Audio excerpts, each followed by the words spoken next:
দুই দলের র্যাঙ্কিংয়ে আকাশ পাতাল ব্যবধান। স্বাগতিক জর্ডানের র্যাঙ্কিং ৭৪ আর বাংলাদেশের ১৩৩। সবশেষ দেখায়ও ছিল বড় হারের লজ্জা। ৫৯ ধাপ এগিয়ে থাকা জর্ডানের বিপক্ষে এবার অবশ্য সব হিসাব নিকাশ পাল্টে দিয়েছে লাল সবুজ মেয়েরা। মঙ্গলবার রাতে দুইবার পিছিয়ে পড়েও ২-২ গোলে ড্র নিয়ে মাঠ ছেড়েছে আফ্রিদার দল।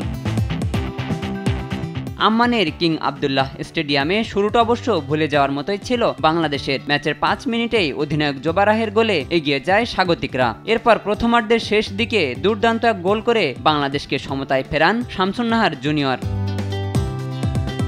এদিন দ্বিতীয়ার্ধের শুরু থেকেই বাংলাদেশের ওপর চাপ অব্যাহত রাখে স্বাগতিক ফরোয়ার্ডরা। ৫৮ মিনিটে আবারও লিড নেয় তারা। সেই গোল পরিশোধ করতে অবশ্য বেশ সময় লেগেছে বাংলাদেশের। ম্যাচের ৮২ মিনিটে শাহেদ আক্তার রিপার গোলে সমতায় ফেরে লাল সবুজরা।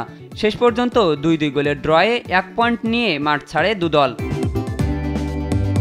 আগামী জুন-জুলাইয়ে মিয়ানমারে নারী এশিয়ান কাপ বাছাইয়ের প্রস্তুতি হিসাবে জর্ডান ও ইন্দোনেশিয়ার বিপক্ষে ম্যাচ খেলেছে বাংলাদেশ। শক্তিশালী দুই দলের বিপক্ষে ড্র করে সেই প্রস্তুতিটা বেশ ভালোভাবে সেরে নিয়েছে শামসুন নাহার মারিয়া মান্দারা।